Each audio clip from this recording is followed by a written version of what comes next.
Welcome to Mystic Bedtime Stories, your gentle sanctuary for peaceful evening journeys through time and wonder. I'm your narrator tonight, and I invite you to settle in, close your eyes, and let your worries drift away like clouds over distant mountains. Here, we tell stories not just to entertain, but to carry you softly into the realm of dreams. Tonight, we embark on a serene journey to one of the most breathtaking civilizations that ever graced our world. Take a deep breath with me now. Feel your body sink into comfort, your mind beginning to float. We're traveling together to the towering peaks of the Andes Mountains in South America, where the air is thin and pure, where condors soar on ancient winds, and where once a magnificent empire stretched across the clouds themselves. This is the story of the Inca Empire, a civilization that flourished high above the world for over a century, from around 1400 to 1533. But don't worry about dates or facts tonight. Instead, let yourself be carried by the gentle rhythm of this tale, like a leaf floating down a mountain stream. The Incas called their realm Tawantinsuyu, meaning land of the four quarters, and it was indeed a world divided into four sacred directions, each one reaching toward the horizon like the arms of a great cosmic cross.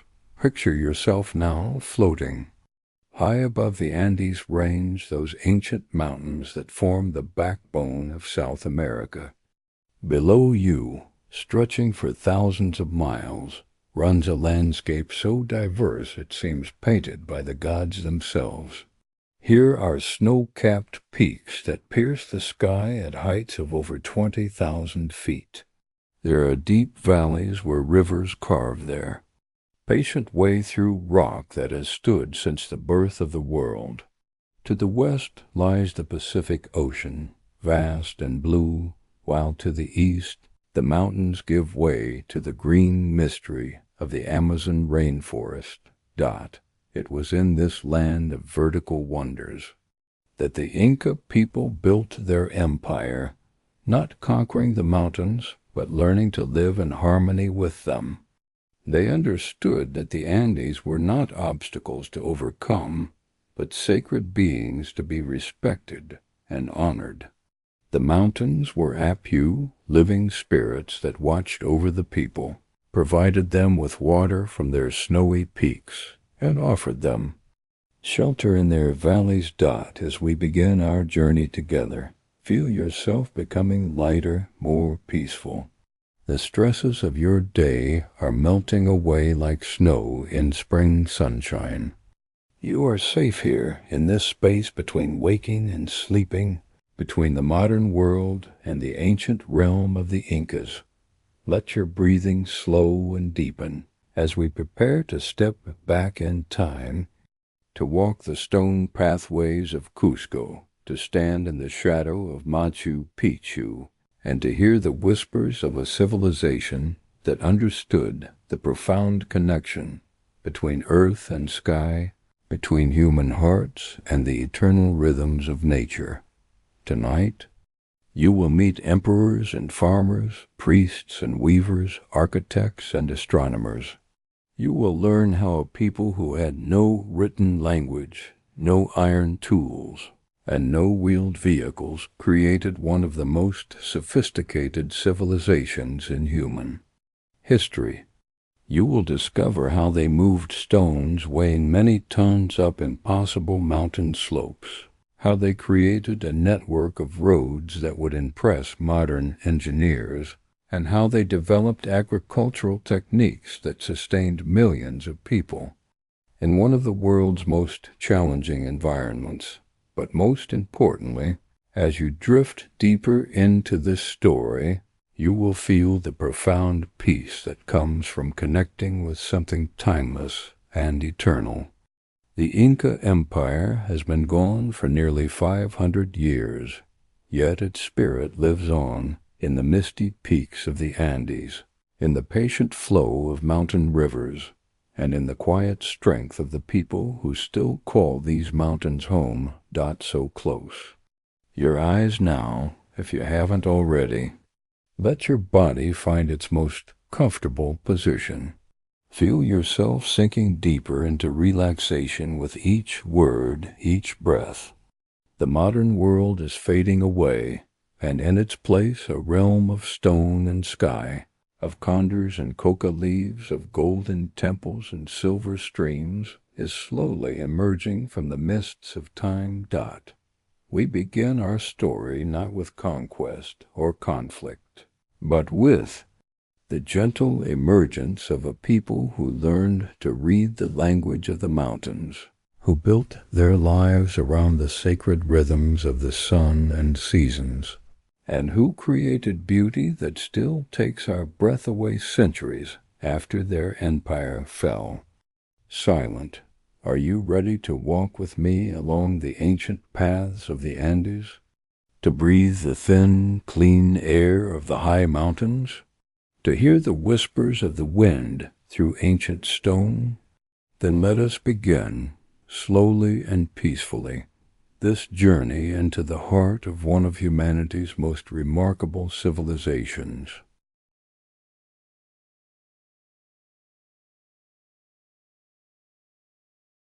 High in the Andes Mountains, where the air grows thin and the sky seems close enough to touch, there lies a lake so vast and blue it appears to be a piece of heaven fallen to earth. This is Lake Titicaca, the highest navigable lake in the world.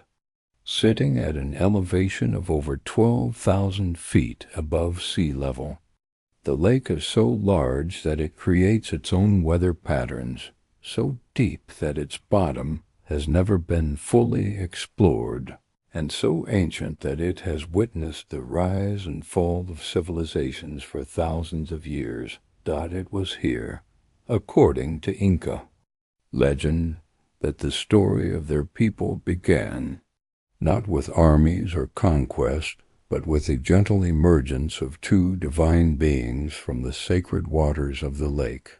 The story goes that Inti, the sun god, looked down upon the world and saw that the people were living in darkness and ignorance. They had no knowledge of agriculture, no understanding of how to build proper homes, no conception of how to organize their society in harmony with the natural world. Moved by compassion for these wandering peoples, Inti decided to send his own children to Earth to teach them the ways of civilization. From the depths of Lake Titicaca, as the first rays of dawn painted the surrounding peaks in shades of gold and rose, emerged Manco Capac and his sister wife, Mama Oclo. They rose from the waters like the sun itself, clothed in garments that shimmered with the light of the heavens, carrying with them the wisdom of the gods and a golden staff that would guide them to the place where they were destined to establish their kingdom. Imagine, if you will, the profound stillness of that ancient morning. The lake's surface mirror smooth, reflecting the snow-capped peaks that surround it like a crown of white fire. The only sounds are the gentle lapping of water against the shore and the distant call of flamingos feeding in the shallows. Into this pristine silence come the divine children of the sun, their feet barely disturbing the water as they step onto the rocky shore. Manco Capac was tall and noble, with eyes that held the warmth of sunshine and the depth of mountain lakes. His sister Mama Oclo possessed the gentle strength of the earth itself, her hands knowing instinctively the secrets of weaving, of healing, of nurturing life in all its forms. Together they began their journey northward, through the valleys and across the high plains of the Andes, following the guidance of their golden staff.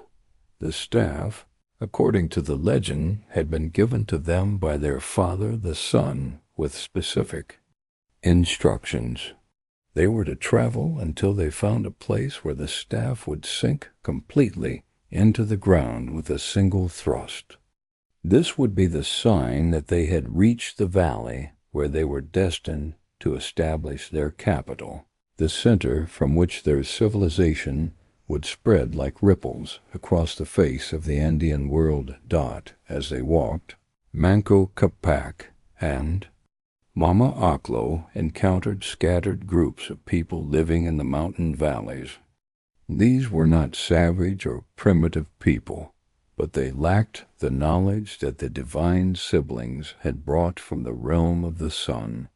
The people lived in simple shelters, gathered wild foods, and had not yet learned the arts of agriculture that would allow them to thrive in the challenging mountain environment. With infinite patience and kindness, the children of the sun began to teach. Manco Capac showed the men how to work the land, how to build terraces on the steep mountain slopes to create level fields where crops could grow. He taught them how to dig irrigation channels to bring water from the mountain streams to their fields, how to plant and tend the sacred crops of quinoa and potatoes that would become the foundation of Andean civilization. Meanwhile, Mama Oclo gathered the women and taught them the arts that would make life beautiful and meaningful. She showed them how to spin the wool of llamas and alpacas into thread, how to weave that thread into cloth of stunning beauty and complexity. She taught them the properties of plants, which ones could heal illness, and which ones could nourish the body. Most importantly, she taught them how to create homes that were not just shelters, but sacred spaces where families could flourish and children could grow in wisdom and strength. The journey continued for many months, perhaps even years. The divine siblings traveled through valleys where the morning mist clung to ancient forests, across high plains where vicucas grazed under the endless sky, and over mountain passes where the wind sang songs older than human memory. At each place they stopped, they planted seeds of knowledge and cultivation, leaving behind communities that were transformed by their teachings. And always they tested the golden staff. In valley after valley, Manco Capac would place the staff against the earth and push, but the ground remained hard and unyielding. They were not yet home. They must continue their journey, following the ancient paths that wound through the mountains like threads in a vast tapestry. Finally, after countless days of travel, they crested a ridge and looked down into a valley that took their breath away. It was shaped like a great puma, the sacred animal of the Andes, with a river running through its heart like a silver spine. The valley was surrounded by protective mountains, their peaks reaching toward the sky like the towers of a natural cathedral. The soil was rich and dark, the water clear and abundant, and the very air seemed to shimmer with spiritual energy. Here, in this valley that seemed created by the gods themselves as a cradle for civilization, Manco Capac placed the golden staff against the earth and pushed. The staff sank into the ground as easily as if it were entering water, disappearing completely until only its golden head remained visible above the surface. This was the sign they had been waiting for. This was the place where their father the sun had ordained they should build their city. The valley was already inhabited by several small tribes, but rather than conquer them through force, Manco Capac and Mama Oclo used the same gentle persuasion they had employed throughout their journey. They shared their knowledge, demonstrated the benefits of the civilized arts they had brought from the heavens, and gradually the local people began to see the wisdom of joining together under the guidance of these divine teachers. And so it was that the city of Cusco began to take shape in the valley that the Incas would later call the navel of the world.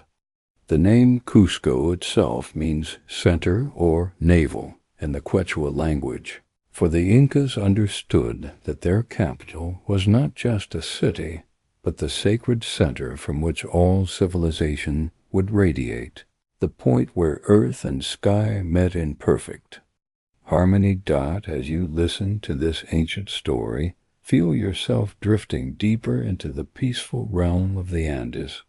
Like the divine children of the sun, you are on a journey of discovery, moving gently through landscapes of wonder and beauty. The golden staff of the legend is like the pool of sleep itself, drawing you toward a place of perfect rest, where all the tensions and worries of the day sink away as completely as the staff sank into the sacred earth of Cusco.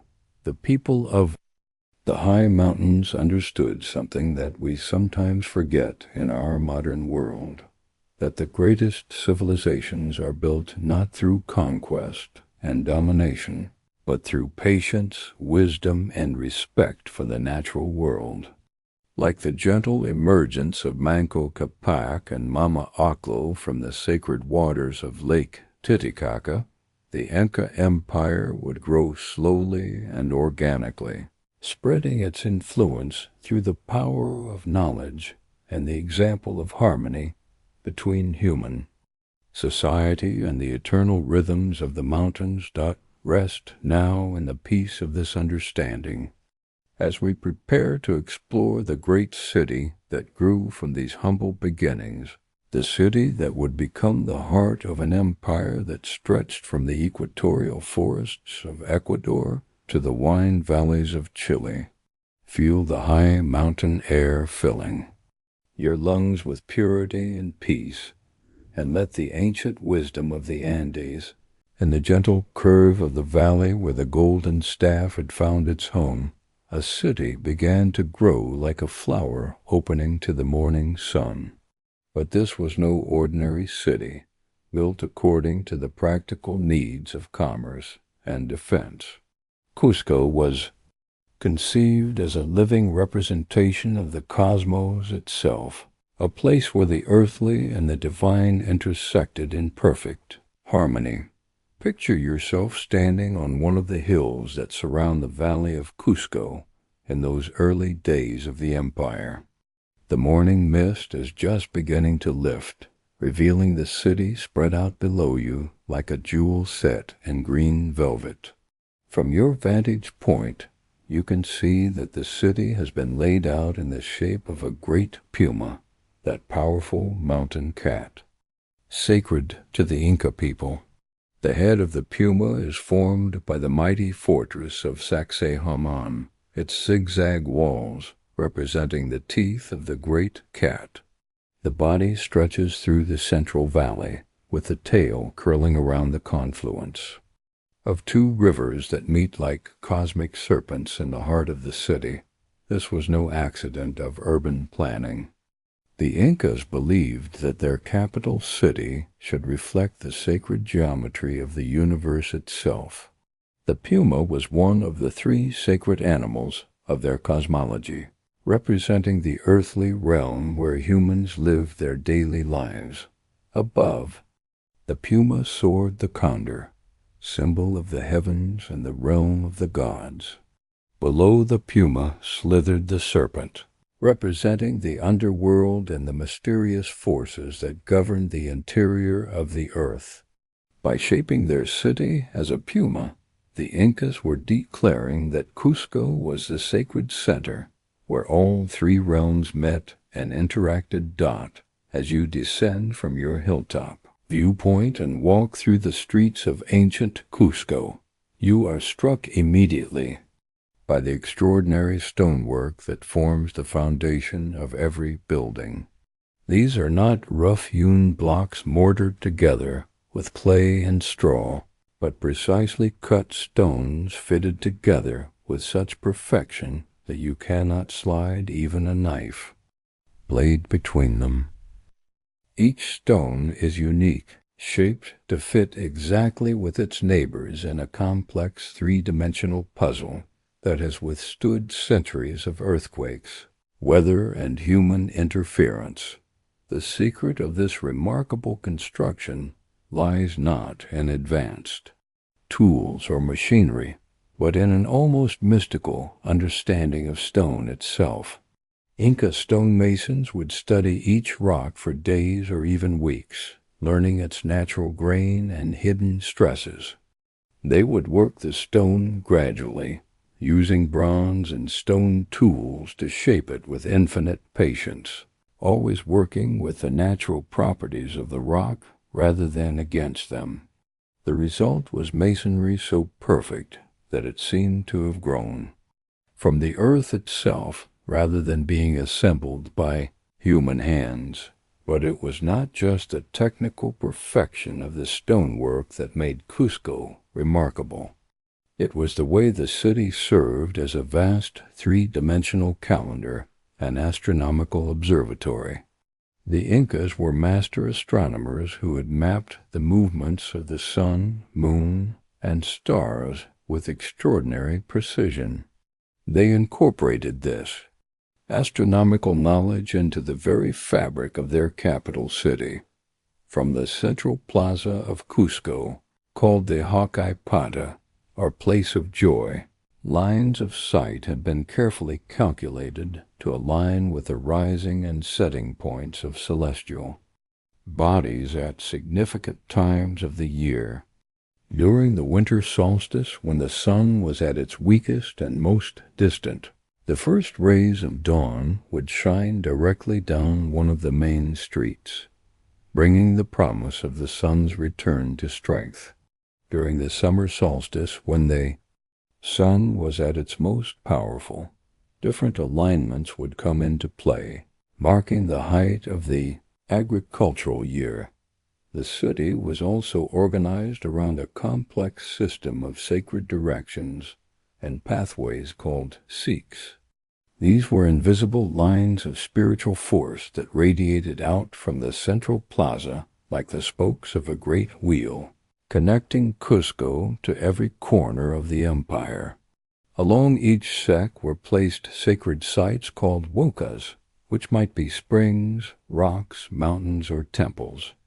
There were 328 wakas arranged along 41 Sikhs, creating a sacred geography that transformed the entire landscape around Cusco into a vast outdoor temple.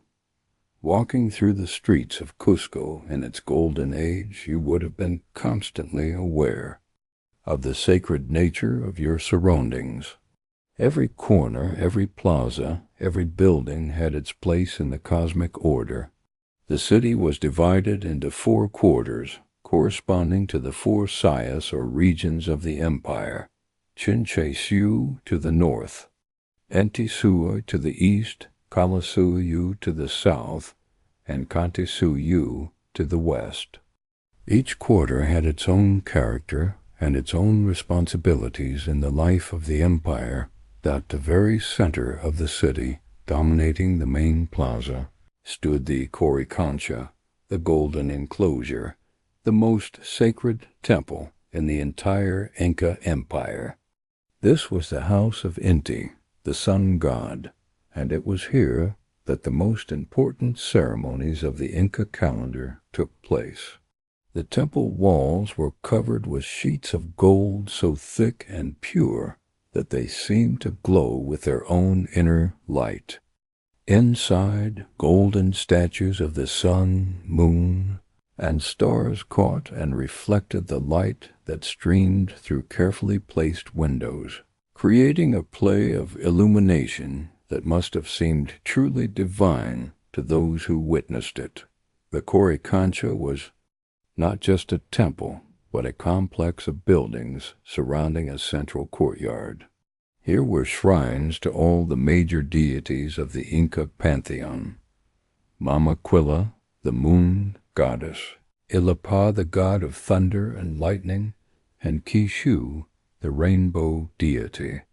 Each shrine was adorned with precious metals and gems, but more importantly, each was precisely oriented to capture specific celestial phenomena. The temple to the moon, for example, was designed so that moonlight would illuminate the golden statue of Mama Quilla at the moment of the full moon. But Cusco was not just a center of religious and astronomical observation. It was also the administrative heart of an empire that, at its height, contained perhaps 10 million people spread across an area larger than the Roman Empire at its peak. The empire was divided into 4 areas called sayas, each run by a governor, and it was from Cusco that the complex business of governing this vast territory was conducted. The palace complexes of the Inca emperors were marvels of architecture and engineering. Each emperor built his own palace, which became his mausoleum after his death. These were not just residences, but entire urban complexes with gardens, fountains, temples, and administrative buildings. The Palace of Pachacate, the emperor who transformed the Inca from a small kingdom into a great empire, featured gardens where golden replicas of corn plants swayed in the breeze, so perfectly crafted that they were indistinguishable from living plants except for their eternal golden gleam dot in the workshops of Cusco. The finest artisans in the empire labored to create objects of stunning beauty.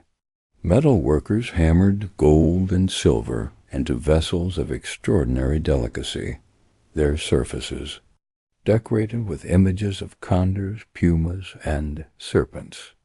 Weavers created textiles so fine that Spanish conquistadors would later compare them to silk, using threads made from the wool of acucas, those delicate relatives of the llama whose fleece was reserved exclusively for the imperial family.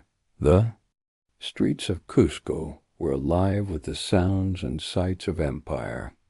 Messengers called shaspi arrived daily from the far corners of the realm, their bronze bells announcing their approach as they ran through the streets with their messages for the emperor. Tribute bearers from distant provinces brought the wealth of the empire to the capital. Gold from the jungle rivers, silver from the mountain mines, exotic feathers from tropical birds, shells from the distant ocean, and foodstuffs from every climate zone in the empire. Yet, for all its grandeur and complexity, Cusco retained something of the peaceful, sacred quality that had marked it from its founding. The Incas understood that a city was not just a collection of buildings, but a living organism that needed to be in harmony with its natural surroundings. They preserved the natural contours of the land, building their city to follow the flow of rivers and the curves of hillsides, rather than imposing a rigid, geometric grid upon the landscape. Water was sacred to the Incas, and they incorporated it into their urban design with remarkable sophistication. Springs were channeled into fountains that not only provided fresh water for the city's inhabitants, but also created spaces of beauty and tranquility. The sound of flowing water was everywhere in Cusco, a constant, gentle murmur that reminded the city's inhabitants of their connection to the natural world. As evening falls over ancient Cusco, you find yourself in one of the city's many plazas, watching the last light of day fade from the golden walls of the surrounding buildings. The streets grow quiet as the business of the day comes to an end. In the temples, priests begin the evening rituals that will carry the city safely through the night. The sound of flutes and drums drifts through the air, ancient melodies that speak of the eternal rhythms of mountain and sky. This is the peace that you carry with you now, as you drift deeper into the embrace of sleep. Like the city of Cusco itself, you are finding your perfect center, that sacred place where all the elements of your being come into harmony. The golden light of the Coricancha becomes the warm glow of contentment that spreads through your relaxed body. The gentle sound of the city's fountains becomes the quiet rhythm of your own breathing as you sink deeper into the restful realm of dreams. In this sacred valley, where the children of the sun first planted their golden staff, where stone was shaped into poetry and astronomy was written in the very streets, you find the profound peace that comes from connection to something greater than yourself. Rest now in the embrace of this ancient wisdom as we prepare to meet the great emperor who would transform this beautiful city into the capital of one of the world's most remarkable empires. There comes a moment in the life of every great civilization when destiny calls upon an individual to step forward and transform not just their own people, but the very course of history itself. For the Inca, that moment arrived in the early 15th century, and the man who answered destiny's call bore a name that would echo through the ages, Pachacati, which means earth shaker, or he who transforms the world. But let us begin this chapter not with conquest or grand proclamations, but with a quiet morning in the valley of Cusco. Perhaps around the year 1438, the sun rises slowly over the eastern peaks, painting the mountains in shades of gold and rose that seem to promise something extraordinary is about to unfold.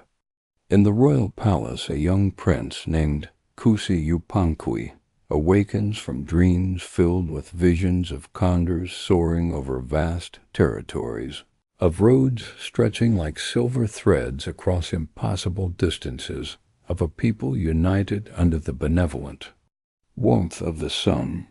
This prince was not the eldest son of the Inca ruler Viracocha, nor was he the chosen heir to the throne.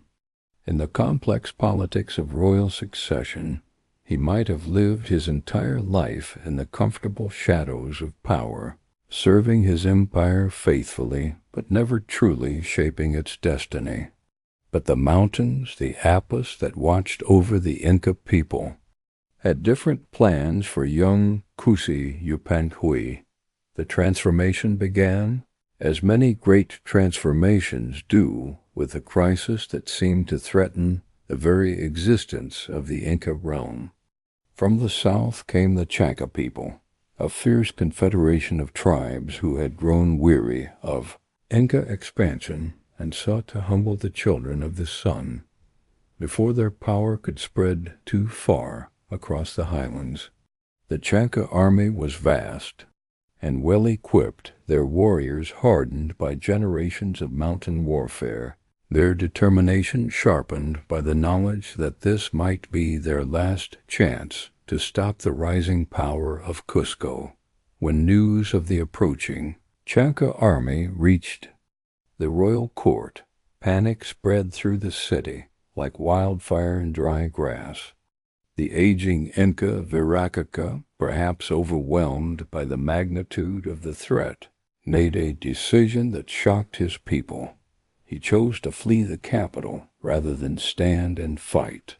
Taking his chosen heir and many of the court nobles with him, he retreated to a fortress in the mountains, leaving Cusco vulnerable and its people demoralized. But in this moment of apparent defeat, young Cusi Yupanqui revealed the strength of character that would transform him from a minor prince into one of history's greatest leaders. While others fled, he remained in Cusco. While others despaired, he found hope. While others saw only the approaching doom of the Chanca army, he saw an opportunity to forge his people into something greater than they had ever been before. Picture this remarkable young man standing in the main plaza of Cusco as the sun sets, on what many believed would be the last free day in the city's history. He is not tall or physically imposing in the way of legendary warriors, but there is something in his bearing, something in the way he holds himself against the darkening sky that speaks of an inner strength as unshakable as the mountains themselves. His eyes, dark and deep as mountain pools, hold a vision that others cannot yet see, but will soon come to share.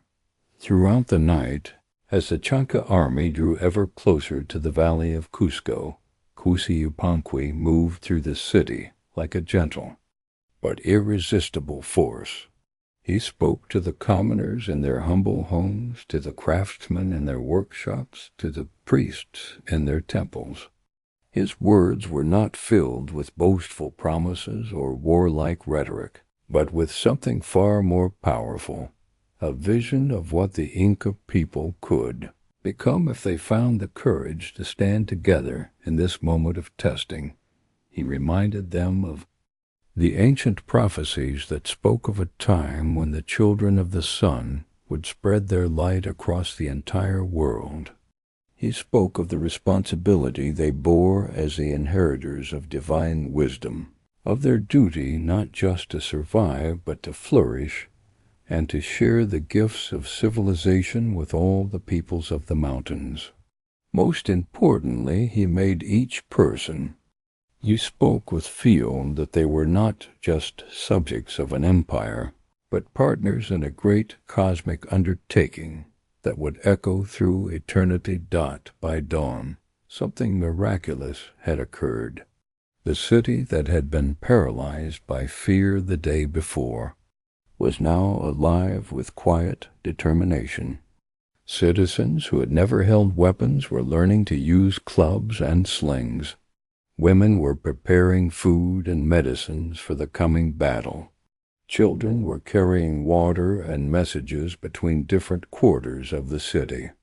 Most remarkably of all, even the stones of the city walls seemed to be joining the defense, for according to Inca legend, the very rocks of Cusco transformed themselves into warriors to fight alongside Yupanqui and his people.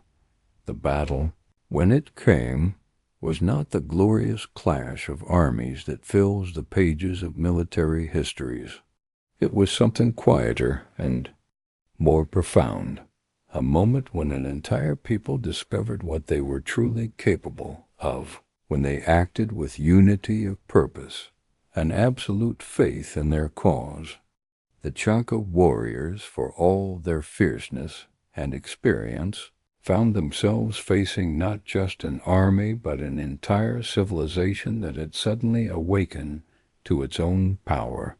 Yupanqui himself fought with the calm efficiency of a master craftsman, each movement precise and purposeful, each decision flowing naturally from a deep understanding of the terrain, the weather, and the hearts of both his own people and his enemies.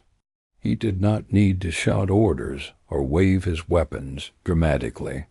His presence alone was enough to inspire his followers and to communicate the tactical knowledge. They needed to transform a desperate defense into a stunning victory.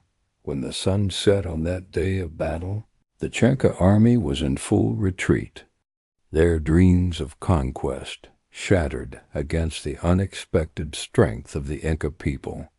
But more importantly, something fundamental had changed in the valley of Cusco.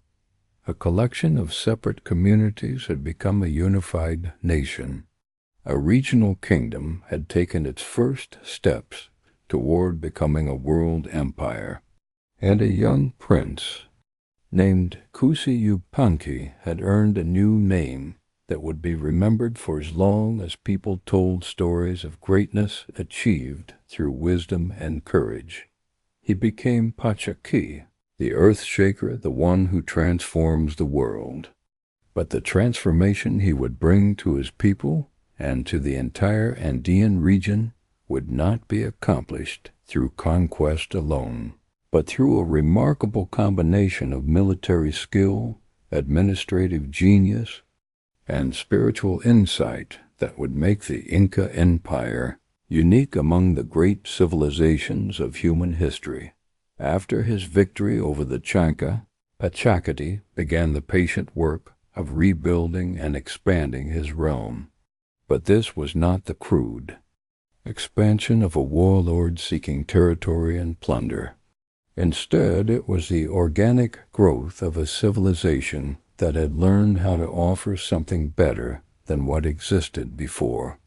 When Pachacuti's armies approached a new territory, they came not as destroyers but as builders, offering advanced agricultural techniques, sophisticated engineering knowledge, and a form of government that provided security and prosperity in exchange for loyalty and participation. The genius of Pachacuti's approach lay in his understanding that true power comes not from the ability to compel obedience through force, but from the ability to inspire voluntary cooperation through the promise of a better life. The Inca system of government that he developed, called the Mita, was based on the principle of reciprocity.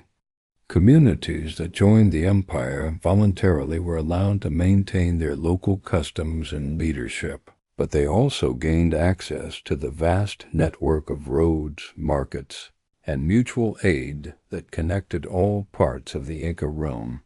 Under Pachacuti's guidance, the engineering marvels that would make the Inca Empire famous began to take shape.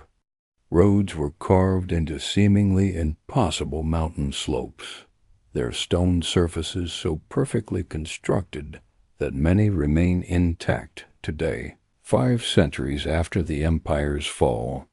Bridges spanning deep gorges connected previously isolated communities, allowing the free flow of people, goods, and ideas across the entire breadth of the Andes. Perhaps most remarkably, Pachacati oversaw the development of agricultural techniques that allowed the Inca to support a population density in the high mountains that would not be matched again until the 20th century. Terraced fields carved into steep hillsides created level planting surfaces where none had existed before. Sophisticated irrigation systems brought water from glacial streams to fields that would otherwise have been too dry to cultivate. Crop rotation and the cultivation of dozens of varieties of potatoes and other Andean plants created a food system that was both productive and resilient. But Pachacati understood that an empire built only on material prosperity would not endure. He also undertook a spiritual and cultural transformation that would give his people a sense of shared identity and higher purpose that transcended tribal and regional loyalties. He systematized the worship of Inti, the sun god, creating a state religion that honored the sun as the divine ancestor of the Inca royal family while also incorporating and respecting the local deities and traditions of conquered peoples. The great festivals of the Inca calendar were largely established during Pachacuti's reign, ceremonies that brought together people from across the empire in celebrations that reinforced both their local identities and their membership in the larger Inca community. The most important of these was Inti Raymi, the Festival of the Sun, held each year at the winter solstice when the sun was at its weakest and most in need of human support and encouragement. As we follow Pachacati through the years of his remarkable reign, we see a leader who combined the vision of a prophet with the practical skills of an administrator and the wisdom of a philosopher. He understood that lasting change comes not through dramatic gestures, but through the patient accumulation of small improvements. each one building upon the last to create something greater than the sum of its parts. In his later years, as Pachacati felt the approach of his own transition from this world to the next, he could look out from his palace in Cusco and see the fruits of his life's work stretching to every horizon. Roads wound through valleys where thriving communities had replaced scattered settlements. Terraced fields climbed mountain slopes like green staircases reaching toward the sky. In the cities and towns of his empire, craftsmen created works of art that would be treasured for centuries, while scholars and administrators worked to preserve and expand the knowledge that would keep the empire functioning long after its founder had joined his ancestors. Perhaps most importantly, Pachacati had created a system of succession and governance that would allow his vision to outlive him. His son, Tupac Inca Yupanqui, had been carefully trained not just in the arts of war and administration, but in the deeper wisdom of leadership, the understanding that true power comes from service to something greater than oneself, and that the highest achievement of any ruler is to leave their people more prosperous, more secure, and more united than they found them. As this chapter of our story draws to a close, feel yourself resting in the peaceful satisfaction that comes from witnessing greatness achieved not through violence or domination, but through vision, patience, and the gentle but irresistible power of offering something better. Like Pachacati himself, you are finding your own center of strength and wisdom, that quiet place within yourself from which all positive transformation begins. That the mountain peaks around ancient Cusco are bathed now in the silver light of stars, and the city sleeps peacefully under the protection of the Alps, the mountain spirits that watch over all who call the Andes home. In this profound tranquility, you too can rest, knowing that the greatest empires are built not in a day, but through the patient accumulation of wisdom, compassion, and the unwavering commitment to leave the world a little better than you found. It doth rest now in the embrace of this ancient peace, as we prepare to explore the magnificent architectural legacy that Pachacati and his successors would create among the cloud-wrapped peaks of the Andes, monuments to human achievement that continue to inspire wonder and reverence in all who encounter them. High above the sacred valley, where the morning mist clings to ancient peaks like the breath of sleeping gods, there exists a place so extraordinary that it seems to belong more to dreams than to the waking world. Here, on a narrow ridge between two towering mountains, the master builders of the Inca Empire created what may be the most perfectly harmonious marriage of human architecture and natural landscape ever achieved. This is Machu Picchu, the lost city of the Incas, though it was never truly lost to those who understood where to look for it. But before we climb the winding mountain path that leads to this marvel suspended between earth and sky, let us pause for a moment to understand what we are about to encounter. Machu Picchu is not simply a collection of buildings, nor is it merely an archaeological site preserved by accident of history. It is something far more profound, a three-dimensional poem written in stone, a prayer made manifest in granite and sky, a place where the ancient Inca achieved that rarest of human accomplishments, perfect harmony between the works of human hands and the eternal rhythms of the natural world. Imagine yourself beginning the ascent to Machu Picchu, not as a modern tourist following well-marked trails, but as a pilgrim in the time of the great Emperor Pachacati, perhaps around 1450, when this sacred refuge was still under construction. The journey begins before dawn in the valley far below, where the Urubamba River wanes through terraced fields like a silver serpent reflecting the first stars of morning. The air is cool and thin, carrying the scent of wild orchids and the distant sound of water cascading over ancient stones. Your path follows routes that seem to have been carved by the mountain spirits themselves, winding upward through cloud forest where every tree and stone has been touched by centuries of mist and silence. As you climb higher, the vegetation changes subtly around you. The tropical plants of the river valley give way to the hardier species of the cloud forest, twisted trees draped in moss and air plants, their branches reaching toward filtered sunlight like the arms of contemplative monks. The higher you climb, the more you begin to sense that you are approaching something sacred, something set apart from the ordinary world. The very air seems to shimmer with a quality of light that exists nowhere else on earth, a luminescence that transforms the most mundane objects into things of mysterious beauty. A simple stone beside the path seems to glow with inner fire. A cluster of wild flowers appears to be fashioned from precious metals and gems. Finally, after hours of patient ascent, you round a curve in the ancient path and find yourself standing at the edge of wonder itself.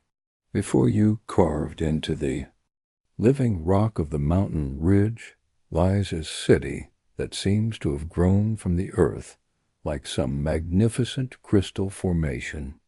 The buildings are not imposed upon the landscape, but seem to emerge from it, their walls following the natural contours of the ridge, their roof lines echoing the silhouettes of the surrounding peaks.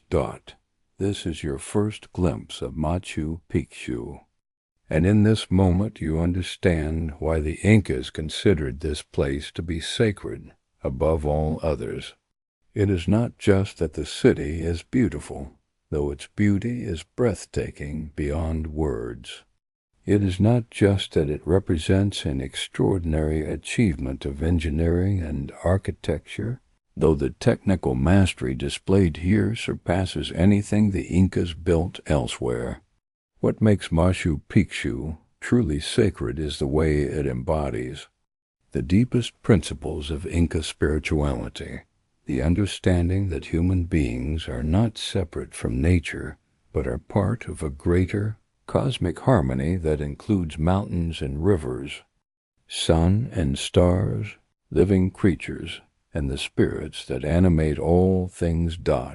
As you walk through the carefully planned streets of this mountain sanctuary, you begin to appreciate the profound thought that went into every aspect of its design.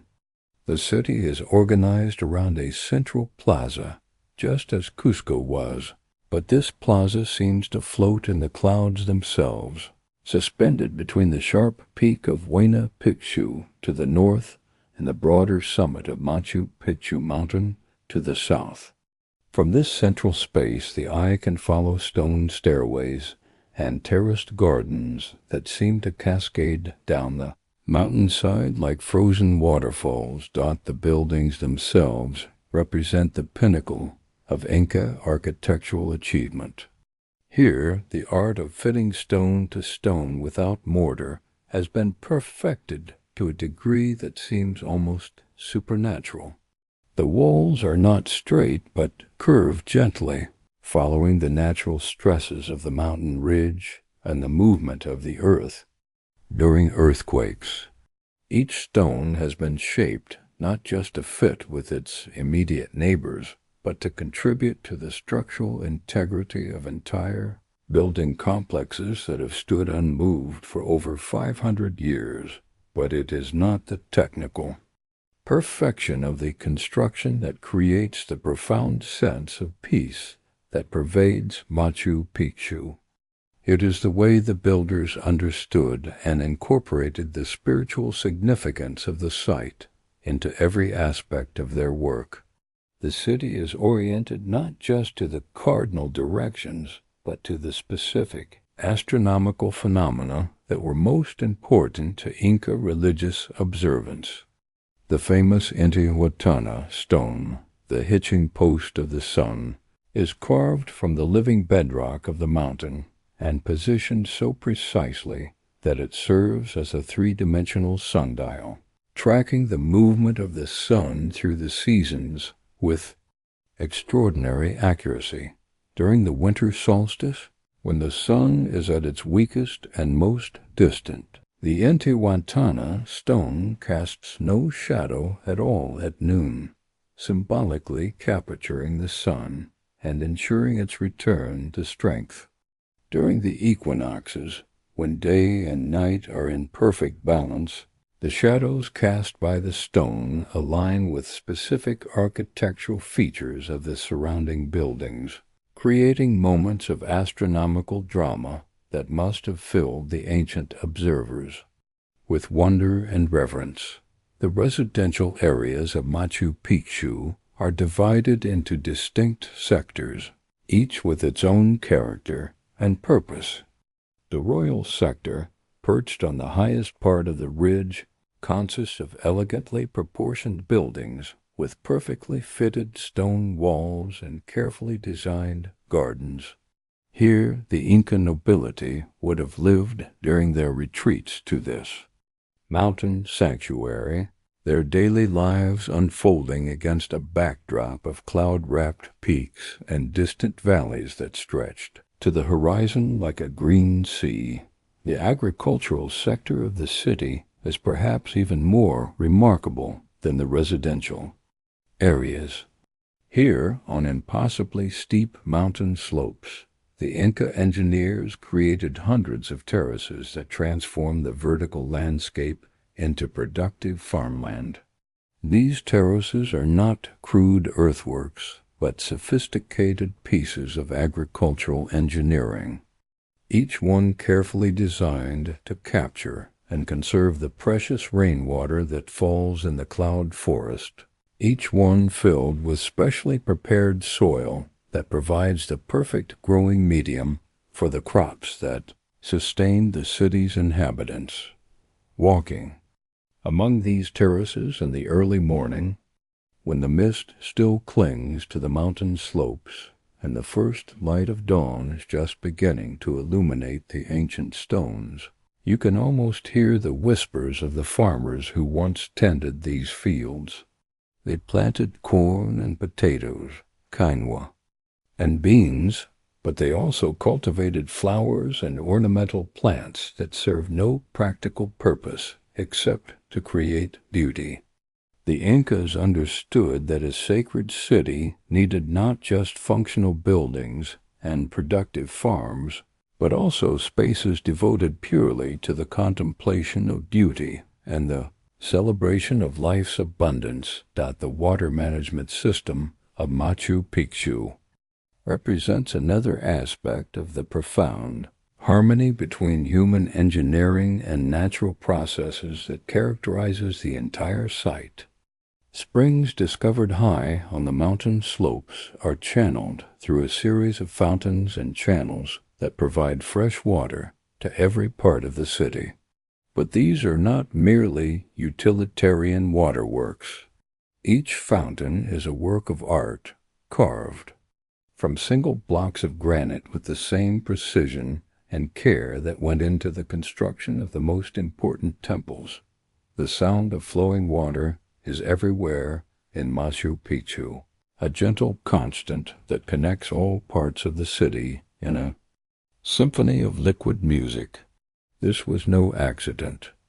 The Incas believed that water was sacred, a gift from the mountain spirits that connected the earthly realm with the celestial sphere. By incorporating the sound and movement of water into the daily life of their sacred city, they created an environment that constantly reminded its inhabitants of their connection to the larger rhythms of the natural world. But perhaps the most remarkable aspect of Machu Picchu is not any single building or feature, but the way the entire city functions as a kind of architectural meditation on the relationship between human consciousness and the cosmos. Every view from every building has been carefully considered, every pathway designed to create moments of revelation and wonder. As you walk through the city, you find yourself constantly surprised by new vistas, new alignments, new ways of seeing the relationship between the built environment and the natural landscape. Standing in the Temple of the Sun as the first rays of dawn illuminate the surrounding peaks, you understand that Machu Picchu was designed not just as a place to live, but as a place to experience the sacred dimensions of existence. The temple windows are positioned to frame specific mountain peaks that were considered sacred by the Incas, creating natural altarpieces that change throughout the day as the light shifts and the shadows move. Roughly 200 structures survived throughout the ruins. All of them lost their wooden, straw-thatched roofs over the ages. Yet even without their golden thatch, even worn by centuries of wind and rain, these buildings retain their power to move the human heart. They stand as testimony to a people who understood that true architecture is not about dominating space, but about creating harmony between human needs and natural beauty. In the growing twilight of our mountain journey, as stars begin to appear in the deep blue sky above the Andes, these cloud cities seem to glow with an inner light. They remind us that the greatest human achievements are not those that shout their importance to the world, but those that whisper their secrets to those who take time to listen. The terraces of Machu Picchu step down the mountain like a giant's staircase, each level a different world, yet all connected in a perfect whole. On these ancient fields, families once grew the sacred corn that fed both body and spirit, tended by hands that understood the mountain's moods and seasons. Let the peace of these high places settle over you now like the evening mist. Feel the strength of stones fitted so perfectly they need no mortar. The wisdom of builders who knew that the best architecture grows from the land itself like a tree from fertile soil. In the silence of the Andes night where condors dream on, high ledges and ancient spirits guard the sacred peaks. May you find the deep rest that comes from touching something eternal and true. The cloud cities of the Inca await your dreams, suspended forever between earth and sky, between the world we see and the mysteries we feel but cannot name. In their quiet courtyards and stone-framed windows, the same moon that shone on Pachacuti's builders now watches over your peaceful sleep. As the gentle Andean night deepens around us, imagine for a moment the soft sound of sandaled feet upon ancient stone. Listen carefully, and you might hear the echo of countless journeys that once connected a vast mountain empire through pathways that seem to have been woven by the hands of the gods themselves. The Capac-On, which means royal road in Quechua, is a vast network of roads built by the Incas over 500 years ago. But to call it merely a road system would be like calling a symphony merely organized sound. This was the nervous system of an empire, the arteries through which flowed not just people and goods, but dreams, prayers, and the very essence of Inca civilization. This extensive network spanned over 40,000 kilometers, 25,000 miles, connecting diverse and often challenging terrains across the Andes Mountains. Picture this magnificent achievement spreading like silver threads across the spine of South America, from the emerald valleys of Colombia to the wind-swept plateaus of Chile, from the misty cloud forests of Ecuador to the high desert of Argentina. This network connected the various territories of Tahuantinsuyo, the Inca Empire, which covered parts of what are now Peru, Ecuador, Colombia, Bolivia, Chile, and Argentina. Close your eyes now and walk with me along one of these ancient pathways. In the cool morning air, the Incas paved them with flat stones for a smooth surface, built retaining walls, and included drainage systems and resting areas for travelers. Each step you take falls upon stones that were placed with infinite care by craftsmen who understood that a road is more than a means of getting from one place to another. It is a conversation between human ambition and the eternal landscape, a dialogue written in granite and carried on for centuries. The trails themselves seem to breathe with the rhythm of the mountains. They climb impossibly steep faces with switchbacks, gentle enough for laden llamas, descend into valleys through terraces that transform barren slopes into gardens, and cross rushing streams on suspension bridges that sway like hammocks in the Andean wind. Many Inca roads went thousands of feet above sea level, such as Mount Chani, which had a road that started at the base and went to the summit, which was at a height of nearly 6,000 feet. Along these pathways, at intervals that speak to perfect planning, stood the tambos, those welcoming way stations that offered rest to weary travelers. Many also had small stations, chastiwasi, and sometimes larger, more luxurious complexes, tambos, dotted along every 20 kilometers or so, where travelers could spend the night and refresh. Imagine approaching one of these havens as the sun begins to set behind the peaks, your feet grateful for the smooth stone floors, your spirit lifted by the sight of smoke rising from cooking fires that promise warmth and sustenance. Each chasqui had thorough training. They would run a portion of the trek between two rest stops called tambos, a Quechua word for accommodation site. At these tambos they would pass on messages or goods to the next chasqui, ensuring that everything ran well. These young runners, chosen for their strength and speed, were the living embodiment of the Empire's commitment to connection and communication. In the quiet hours before dawn, when the mountain world holds its breath between night and day, the chasqui would begin their daily journeys. These messengers were known as chasqui and were chosen from the strongest and fittest male youngsters. They ran many miles a day to relay messages. They lived in cabins or tambos along the roads, usually in groups.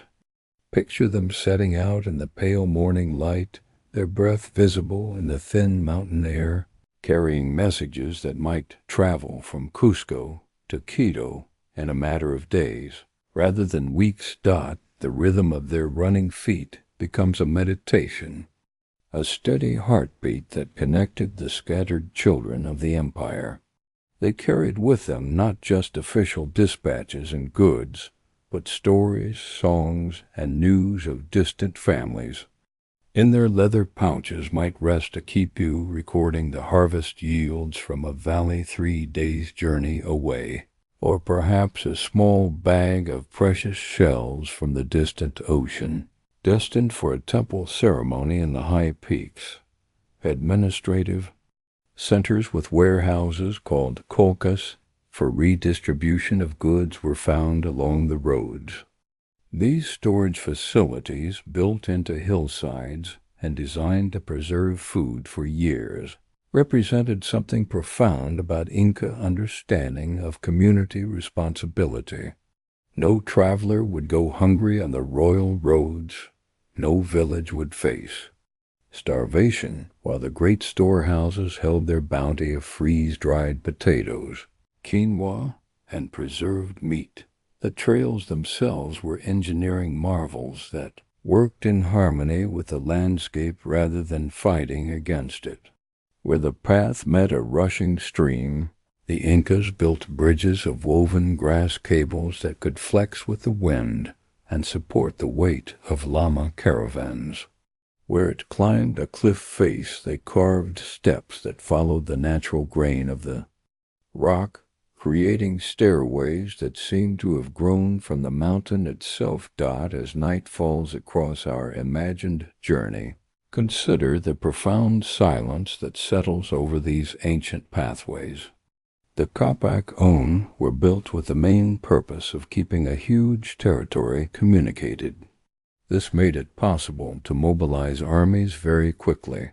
It also served as a trade route in a civilization prone to redistribution and exchange.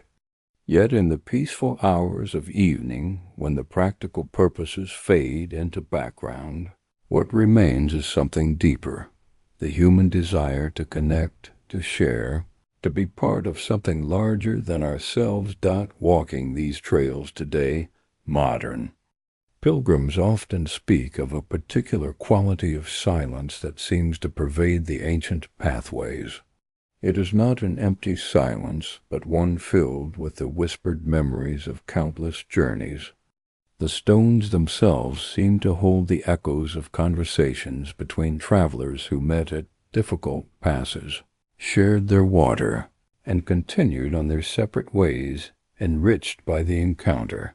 The Capac On was mainly composed of roads, roadsides, bridges, sewage pipes, drains, warehouses, and more. But beyond these practical elements lay something that cannot be quantified. The trails created a sense of shared identity among peoples separated by tremendous distances and diverse landscapes. A potato farmer in the high altiplano and a coca leaf cultivator in the tropical valleys were connected not just by the physical roads, but by their shared participation in this great network of exchange and communication. The most famous of these ancient pathways, the trail to Machu Picchu, still draws pilgrims from around the world who seek to experience something of this ancient magic. As they climb through cloud forests and across high passes, many report a sense of walking not just through landscape, but through time itself, their footsteps joining the endless procession of those who have made this journey across the centuries. In the growing darkness of our mountain evening, as the first stars appear between the peaks like distant campfires, imagine yourself resting at one of the ancient tambos. Feel the warmth of the stone walls that still hold the heat of the day. Hear the soft murmur of fellow travelers sharing stories of their journeys. The llamas rest nearby, their soft breathing a gentle counterpoint to the whisper of wind through the thatched roof. Today, a number of tambos, which were also used for other administrative and military purposes, still stand scattered across the Andean landscape like beacons from another age. They remind us that the greatest human achievements are not always the monuments that dominate the skyline, but the humble infrastructure that makes community possible. The patient work of connection that binds diverse peoples into a common story. The genius of the Inca road system lay not just in its engineering, but in its understanding that true civilization is measured by how well it cares for the traveler, the messenger, the stranger far from home. Every tambo was a promise that no one need journey alone, that the empire's greatest wealth was not its gold or silver, but its commitment to the welfare of all who walked its pathways. As you settle now into the comfort of your bed, carry with you the peace of these mountain trails where ancient footsteps still echo in the wind. Let the rhythm of the Chosky runner's steady pace become the rhythm of your own breathing, drawing you deeper into restful sleep. In your dreams may you walk the royal roads, where every step connects you to something eternal, where every stone was placed with love, and where the journey itself becomes a prayer offered to the watching mountains that the Capac own endures, not just in the stones that mark its path, but in the human spirit that still seeks connection across vast distances, still believes that no mountain is too high to cross when the purpose is to bring people together. In the silence of the Andean night, these ancient roads wait patiently for dawn, when new pilgrims will continue the eternal journey toward understanding and community. As the velvet darkness of the Andean night settles around us like a sacred blanket, let us turn our thoughts to the spiritual world that gave meaning to every sunrise over these ancient mountains. In the quiet hours when the last light fades, from the western peaks, we can almost hear the whispered prayers that once rose from countless temples dedicated to the forces that govern our world. The Inca people lived in a universe alive with divine presence, where every mountain held a spirit, every river carried blessings, and the great golden disk of the sun was not merely a celestial body, but the face of their most beloved deity. Inti, the sun god, was believed to be the ancestor of the Incas, and his worship was imposed throughout the Inca Empire. He was usually represented in human form, his face portrayed as a gold disk from which rays and flames extended. Picture, if you will, the moment when the first rays of dawn touch the golden walls of the Coricancha, the house of the sun in Cusco. The temple walls, covered in sheets of gold that reflected the morning light like captured sunbeams, would come alive with the presence of Inti himself. The Coricancha Temple and Sacsayhuaman Sacred Precinct at the Inca capital of Cusco were dedicated to Inti, and here the most sacred ceremonies unfolded with the rhythm of the seasons. The Inca visualized Inti as a benevolent father. His wife was the moon, and together they watched over their children with infinite love. Inti was the sun, and controlled all that implies. The sun brings warmth, light, and sunshine, necessary for agriculture. In the gentle light of evening, when the day's work was done, and families gathered around their cooking fires, prayers would rise to Inti like incense, thanking him for the gift of life and asking for his continued blessings. The offerings made to Inti speak to the deep reverence the Inca people felt for their solar father. The items offered in worship to Inti include simple prayers, food, coca leaves, and woven cloth, as well as animals, blood, and human beings. But it was not fear that motivated these offerings, but love and gratitude for the countless blessings that flowed from the sun's daily journey across the sky. Yet Inti did not rule alone in the Inca pantheon. The spiritual world of the Inca was rich with deities who governed different aspects of life and nature. Their religion centered on a small pantheon of gods, including Viracocha, the creator, Inti, the sun, and Chuquilla, the thunder. Each deity had their own personality, their own domain, their own way of blessing or challenging the people who honored them. At the foundation of all creation stood Viracocha, the great creator god whose name means sea foam in Quechua. Viracocha is the creator and supreme deity in the pre-Inca and endecology in the Andes region of South America. He was believed to have created the sun and moon on Lake Titicaca. Imagine this primordial scene, the still waters of the sacred lake reflecting the first light as Viracocha breathed life into the celestial bodies that would govern time itself.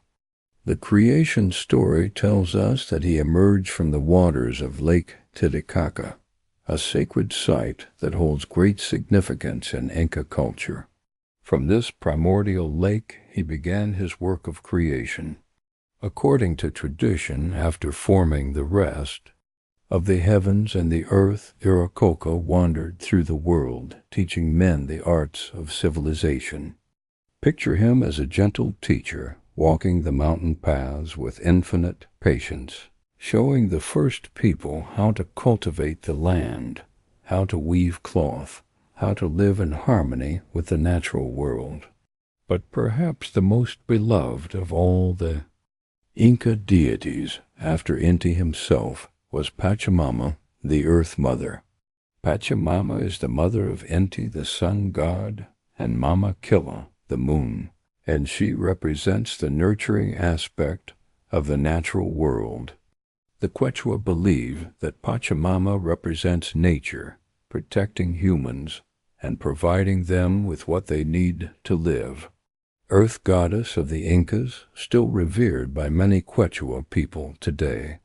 In the growing darkness of evening, when the air grows cool and the first stars begin to appear, families would offer prayers to Pachamama, thanking her for the day's harvest, for the water that flowed from mountain springs, for the very ground that supported their homes.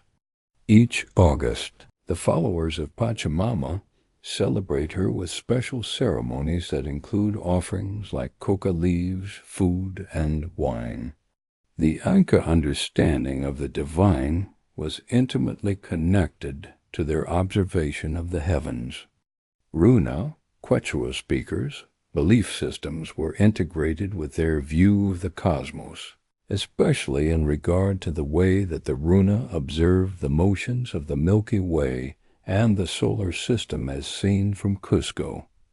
On clear mountain nights, when the Milky Way stretched across the sky like a river of light, the Inca saw not just distant stars, but the cosmic serpent that connected all worlds. The constellations in the night sky were revered as special celestial animals. The Southern Cross was seen as a chicana, a sacred stepped cross that represented the three worlds of Inca cosmology: the underworld, the earthly realm, and the heavens above. As you look up at the night sky from your own window, imagine seeing these same star patterns through Inca eyes, each constellation a guardian spirit watching over the sleeping earth. The most spectacular celebration of Inca sun worship was Inti Raymi, the Festival of the Sun, held annually on June 24th. It marks the beginning of a new agricultural season and lasts for several days. The festival was characterized by fasting, extravagant feasts, and solemn rituals. Picture the great plaza of Cusco filled with pilgrims from across the empire, all dressed in their finest textiles, their faces turned toward the east as they waited for Inti to appear over the mountains. During the festival, an actor who portrays the Sepa Inca and his court leads beautiful ceremonies that offer prayers, gifts, and even some sacrifices to Inti. This lively festival features vibrant music, dancing, and feasting, creating a warm atmosphere of unity and cultural pride. Even today, in the plazas of modern Cusco, this ancient festival continues, connecting the present to the sacred past through the unbroken chain of reverence for the sun. The Inca religious system was not a collection of abstract beliefs, but a living practice that shaped every aspect of daily life. Inca religion, an admixture of complex ceremonies, practices, animistic beliefs, varied forms of belief in objects having magical powers, and nature worship, created a world where the sacred and the mundane were inseparable. Every meal began with an offering to the earth. Every journey started with a prayer to the mountain spirits. Every dawn was greeted as the return of the beloved Sun Father. The temples where these rituals took place were more than buildings. They were gateways between worlds. The temples often have the most embellishment, with the designs inside being done of gold and other jewels. But the true magnificence of these sacred spaces lay not in their material splendor, but in their ability to create a sense of connection with the divine that transcended the ordinary world. They also worshipped huacas, places and things that were somehow extraordinary, reminding us that for the Inca, the sacred was not confined to formal temples, but could be found in any location where the divine seemed to touch the earth. A strangely shaped rock, a spring that never ran dry, a tree that grew in an impossible place, all these could become focal points for prayer and reverence. As we settle into the peaceful darkness of this Andean night, let the wisdom of Inca spirituality wash over you like gentle rain. Their understanding that the divine is present in every sunrise, every mountain peak, every drop of water, speaks to something deep within the human heart that recognizes the sacred in the simple act of being alive. The Inca knew that we are not separate from the natural world, but part of it, children of Pachamama and Inti, blessed with the gift of consciousness that allows us to participate in the eternal dance of creation. In their prayers we hear the echo of our own deepest longings, for connection, for meaning, for the assurance that we are loved and protected by forces greater than ourselves. The Inca religious system utilized oral traditions to pass down the mythology of their sun god, Inti. This benevolent male deity was often represented as a gold disk with large rays and a human face. These stories, passed from generation to generation around evening fires, carried within them not just entertainment, but the very essence of how to live a meaningful life in harmony with the cosmos. Tonight, as you close your eyes and drift toward sleep, imagine yourself sitting by one of those ancient fires, listening to the soft voice of an elder sharing the old stories. Feel the warmth of the flames on your face, the comfort of being part of an unbroken chain of humanity that stretches back through the centuries. In your dreams, may you walk with Viracocha by the shores of Lake Titicaca. Feel the blessing of Inti's golden rays on your face, and rest in the nurturing embrace of Pachamama, the eternal Earth Mother who holds us all in her loving care. The gods of the Inca were not distant rulers, but intimate companions, as close as the next sunrise, as present as the ground beneath your feet. In their gentle presence may you find the deep peace that comes from knowing you are part of something larger and more beautiful than words can express. In those quiet valleys where morning mist clings to terraced fields like soft blankets, the day begins before the sun touches the mountain peaks.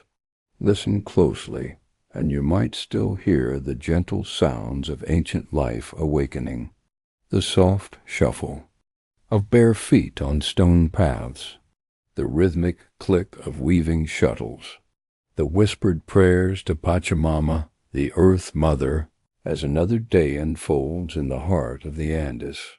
Let us walk slowly through a typical village where time moves with the Patience of mountains and the seasons flow like the sacred rivers that carry the prayers of the people down from the heights. Here in these stone homes built into the hillsides, families have lived for generations, their lives woven as intricately as their finest textiles dot. As the first pale light of dawn creeps across the valley, a mother sits at her backstrap loom, her fingers moving with the fluid grace of someone who has known this rhythm since childhood. The loom is simple, yet ingenious, one end tied to a post, the other around her waist, allowing her body to become part of the weaving process itself. Her daughter sits beside her, small hands learning to spin alpaca wool into thread so fine it rivals silk. The textiles they create are far more than mere clothing. They are symbols of wealth and status, used as currency in sacred offerings. Each pattern tells a story, each color carries meaning.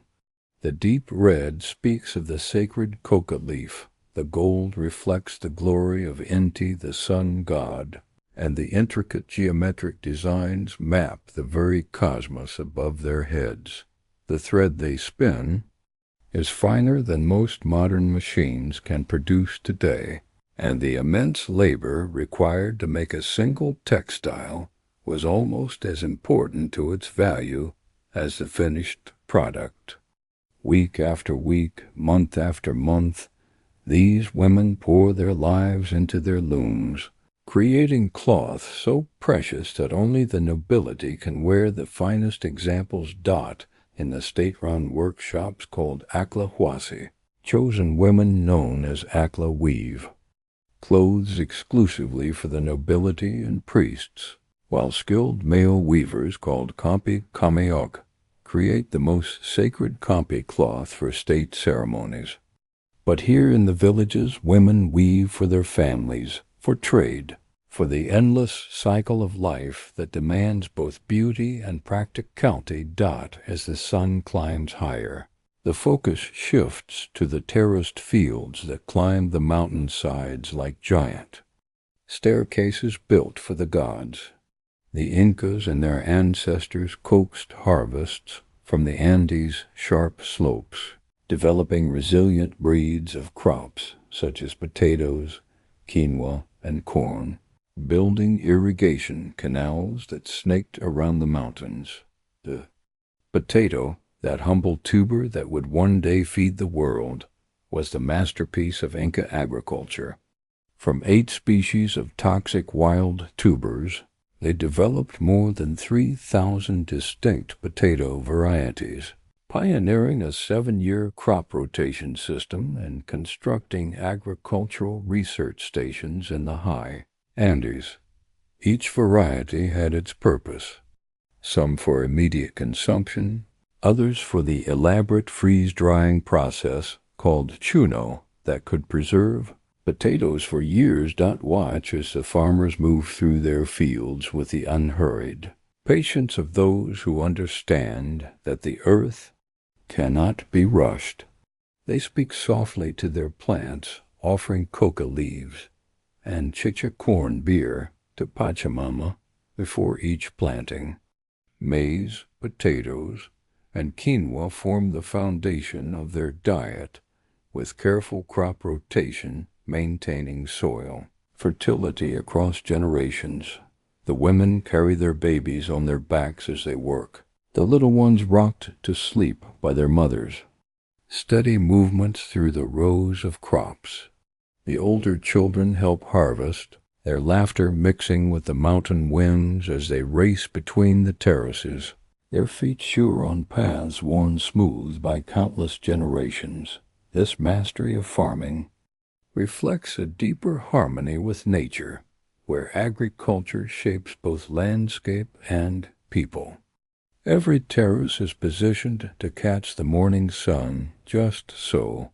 Every irrigation channel flows at precisely the right angle to carry mountain water where it's needed most. Nothing is wasted, nothing is hurried. Everything flows in the eternal rhythm. A planting and harvest, rain and sun, growth and rest dot as afternoon shadows lengthen across the valley, families gather in their homes. The walls are thick stone, holding the warmth of the day and radiating it slowly into the cool mountain evening. Children help their parents prepare the evening meal. Potatoes, roasted in clay ovens, quinoa soup, seasoned with mountain herbs, fresh corn wrapped in its own husks and steamed over glowing coals. The evening meal is more than sustenance. It's a ceremony of gratitude. Each family member offers a small portion to Pachamama, burying it in the earth or scattering it to the winds. They understand that they are part of an endless cycle. The earth feeds them, and they must feed the earth in return.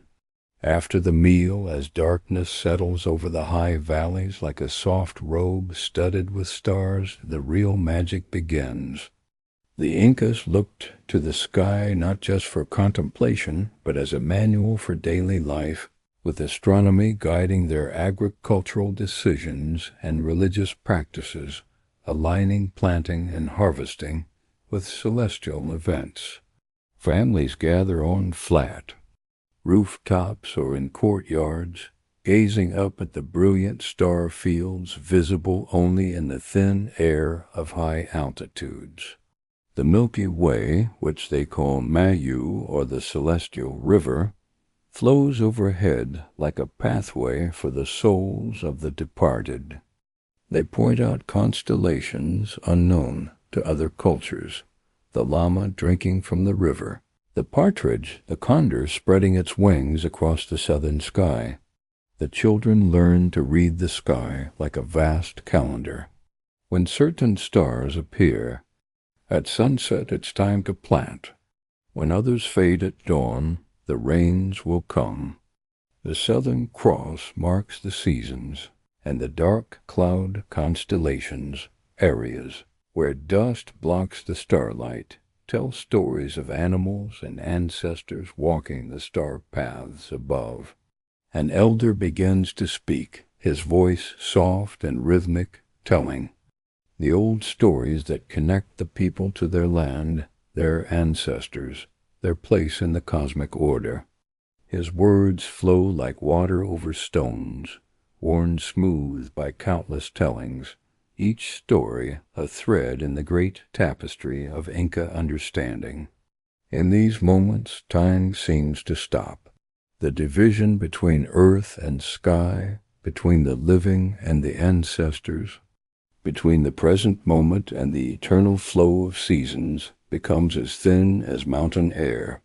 The people are part of something larger than themselves, part of the mountains, part of the sky, part of the endless dance of creation that spirals through the cosmos like the patterns in their finest textiles. The babies sleep against their mothers' chests, breathing in the rhythm of ancient lullabies. The older children's eyes grow heavy as they listen to stories of Inti and Mama Kulla, of heroes who became mountains and princesses who turned into stars. Even the adults find their breathing slowing, matching the eternal pulse of the mountains around them. This is how life flows in the Inca world, not in the rushed urgency of conquest or empire, but in the patient rhythms of weaving and planting, of stargazing and storytelling, of families gathered together under skies so vast and clear they seem to hold all the wisdom of the ages. As the night deepens and the stories fade to whispers, one by one the families retire to their stone homes. The looms wait patiently for tomorrow's work. The fields sleep under starlight, dreaming of the seeds that will sprout with spring's return. And high above the ancestors walk their star paths, watching over their children who still speak their language, still honor their gods, still read the messages written in the sky. In the distance, a night bird calls across the valley, its voice echoing off the stone terraces like a prayer. And in that sound, in the whisper of wind through mountain grass, and the soft breathing of sleeping children, the true heart of the Inca Empire reveals itself, not in the grand monuments or the golden temples, but in these quiet moments when human beings live in perfect harmony with the earth that holds them and the sky that shelters them. Tomorrow will bring new threads to weave, new seeds to plant, new stars to read. But tonight, in the deep peace of the Andes, all is well. All is as it should be. All flows in the eternal rhythm that connects mountain to sky, heart to heart, story to story, in the endless weaving of life itself. And so, as all peaceful stories must eventually acknowledge, change came to the Andes like a distant storm that grows closer with each passing day. From across the vast ocean that the Incas had never seen, carried by winds they had never felt, came strangers whose very presence would transform the world forever. Let us speak of this gently, as we might speak of a dream that slowly becomes troubled, of a song that shifts from major to minor keys. The year was 1532. Though the Incas marked time differently by the positions of stars and the cycles of planting and harvest, in their calendar it was a time of transition, when the old order was already showing signs of strain.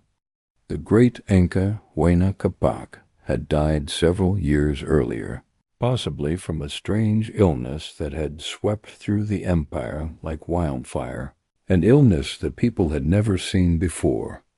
The monarch succumbed to an unknown disease, likely smallpox, sometime between 1524 and 1528, and with his death, the empire that had seemed as eternal as the mountains themselves began to fracture.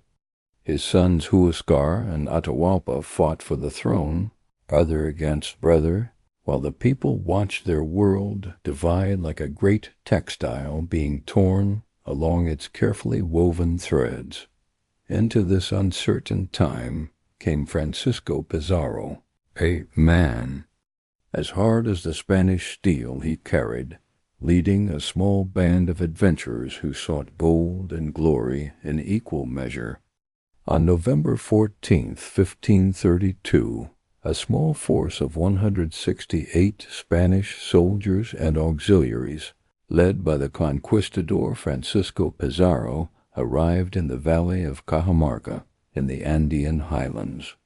They were so few, these strangers from across the water, that they might have been lost in the vastness of the Andes like pebbles dropped into an endless mountain stream, but they carried with them things the Incas had never imagined, horses that seemed like mythical creatures, weapons that spoke with thunder, and most devastating of all, diseases against which the people of the Andes had no defense. Beginning in Colombia, smallpox spread rapidly before the Spanish invaders first arrived in the empire. The spread was probably aided by the efficient Inca road system, turning the very infrastructure that had been the empire's greatest strength into a pathway for destruction. Picture, if you will, the moment when these two worlds first truly met.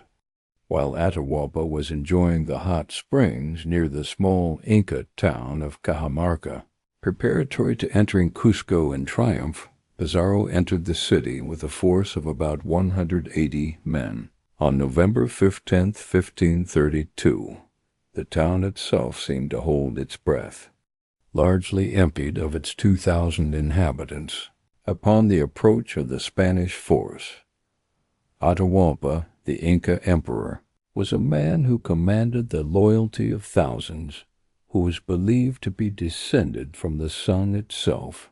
He traveled with the pomp and ceremony befitting a divine ruler, carried on a golden litter, surrounded by nobles whose clothing sparkled with precious metals and feathers from the most exotic birds of the Amazon. Though he had nearly 80,000 soldiers with him, he agreed to meet these strange pale men who had come from beyond the horizon. The meeting was arranged with all the careful protocol that the Incas brought to important encounters. Invited by the Spaniard to attend a feast in his honor, the Inca chief accepted. It seemed a moment of cautious diplomacy, two civilizations trying to understand each other across a gulf of language, custom, and belief. But the Spanish had not come to learn or to trade as equals. They had come to conquer, and they brought with them the certainty of their own righteousness, the conviction that their God and their king gave them the right to claim these lands and these people as their own. Pizarro sent a priest to meet with the Inca Emperor Atahualpa and exhort him to accept Christianity and the rule of Charles. Imagine the confusion of that moment. A priest speaking in Spanish about a god the Incas had never heard of, demanding submission to a king who lived beyond the edge of the world. The interpreter struggled to translate concepts that had no equivalent in Quechua, trying to explain Christianity and European kingship to a man who was himself considered divine by his people. After Atahualpa refused, Pizarro's forces massacred the emperor's escort and captured the Inca ruler in what became known as the Battle of Cajamarca. But it was hardly a battle in any traditional sense. It was a trap, a moment of violence so sudden and shocking that it seemed to freeze time itself. The Spanish had hidden their men and horses around the plaza, and when the signal came, they attacked with a ferocity that caught the Incas completely unprepared. The thunder of gunfire, the screaming of horses, the clash of steel against bronze, it was like a nightmare erupting in the middle of a diplomatic ceremony. In minutes, it was over. Thousands of Inca nobles and soldiers lay dead or dying, and their emperor, the son of the sun, the center of their world, was a prisoner in chains. The Spanish had accomplished in one afternoon what no enemy had ever managed to do in the centuries of Inca expansion. They had captured the very heart of the empire. The ransom that followed was beyond anything the world had ever seen. The Spanish forced him to pay a mind-boggling ransom amounting to tons of gold and silver. From across the empire, golden artifacts began to arrive, plates and cups and ornaments that had adorned temples and palaces, each piece a work of art that represented generations of skill and devotion. The Spanish melted it all down into ingots, reducing the artistic heritage of a civilization to mere bullion. The gold kept coming, carried by people who still hoped that paying this impossible price would bring their emperor home. Llama trains wound through mountain passes, bearing treasures that had once been considered sacred, now offered in desperate exchange for the life of one man who embodied everything they held dear. But even as the ransom room filled with more gold than the Spanish had ever dreamed of, the damage was spreading beyond what any treasure could repair. European diseases, such as smallpox and measles, devastated entire villages, creating a sense of abandonment and fatalism that many interpreted as signs of the end of their world. Villages that had thrived for centuries suddenly fell silent. Complex systems of reciprocal labor that had kept the empire functioning began to break down as communities lost too many of their members to continue the ancient patterns. The communal labor system, MITA, began to collapse. The complex network of food storage and distribution that had protected the people from famine for generations started to fail. Perhaps most tragically, the people began to lose faith in the very foundations of their world. If their emperor, the son of the sun, could be captured by these strangers, if their god seemed powerless against these new diseases, if their ancient ways could be swept aside so easily, then perhaps their ancestors had been wrong about everything. The Spanish, for their part, saw the collapse of Inca resistance as proof of their own divine favor. They interpreted the diseases that preceded them as acts of God, clearing the way for their conquest. They saw the gold and silver as rewards for their faith and courage. They rarely paused to consider what the world looked like from the other side, what it meant to watch everything you had believed in crumble in a matter of months. And so the great meeting between old world and new became not an exchange between equals, but a collision between two ways of understanding the universe. The Spanish brought with them concepts of private property, of written law, of a God who demanded exclusive worship. The Incas lived in a world where the land was sacred, where law was spoken and remembered, where the divine was present in mountains and streams and the movements of stars. Neither side could fully comprehend the other. The Spanish saw heathens who needed to be converted in lands that needed to be claimed. The Incas saw men who seemed to worship gold above all else, who showed no respect for the sacred places, who seemed to care nothing for the reciprocal relationships that held the world in balance. The misunderstandings multiplied with each passing day. Spanish demands for tribute sounded like requests for gifts to Inca ears. Inca offers of hospitality were seen as signs of weakness by the Spanish. Each side interpreted the other's actions through their own cultural lens, creating a spiral of mistrust and violence that would echo through the centuries. As the months passed and it became clear that the Spanish would not leave, that they intended to stay and rule, the weight of change settled over the Andes like a heavy blanket of cloud. The old certainties began to fade, replaced by confusion and fear. Children who had learned to read the stars and honor the mountains found themselves being taught to pray to a different God in a different language. The empire that had seemed as permanent as the peaks themselves began to dissolve, not in a single moment of dramatic collapse, but slowly, like snow melting in the spring sun. Authority passed from Inca nobles to Spanish administrators, from sun priests to Christian missionaries, from spoken tradition to written law. And in the villages, in the quiet places where families still gathered around their fires, people began to whisper new kinds of stories, stories of loss and longing, of a golden age that had passed away, of ancestors who had known how to live in harmony with the sacred world, but whose children now struggled to remember the old ways. The great experiment of the Inca Empire, that magnificent attempt to create a society based on reciprocity and balance, was ending not with a bang but with a slow, sad diminishment, like a song whose singers had forgotten the words, like a weaving whose threads were slowly coming undone. But even as the old world faded, something deeper remained in the languages still spoken in remote valleys, in the agricultural techniques still used on ancient terraces, in the stories still told when the stars came out at night.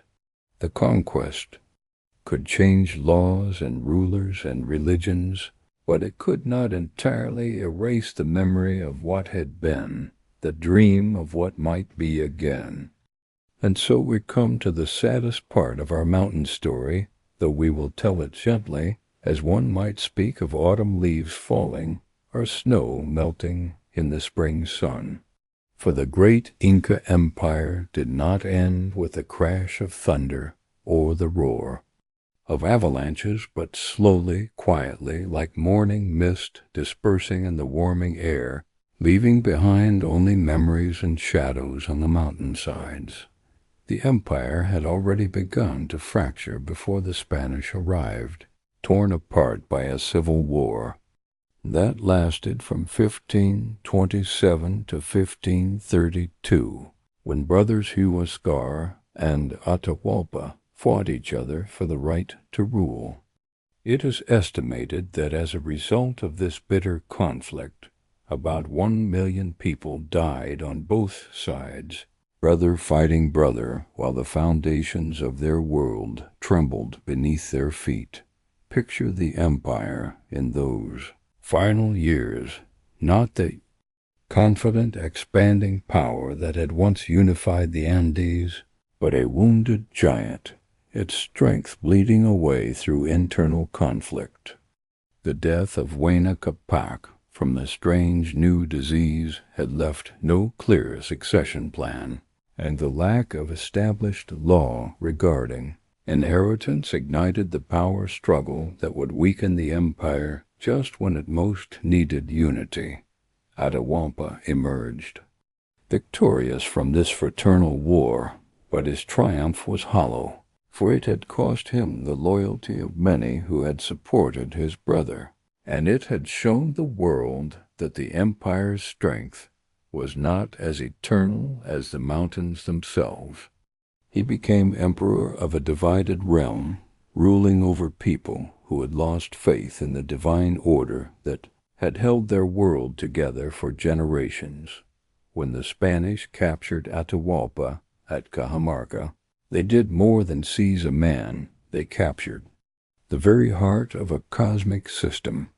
In Inca belief, the emperor was not merely a ruler, but the direct descendant of Inti, the sun god, the living bridge between earth and heaven. To see him bound and humiliated was to watch the foundations of reality itself begin to crumble.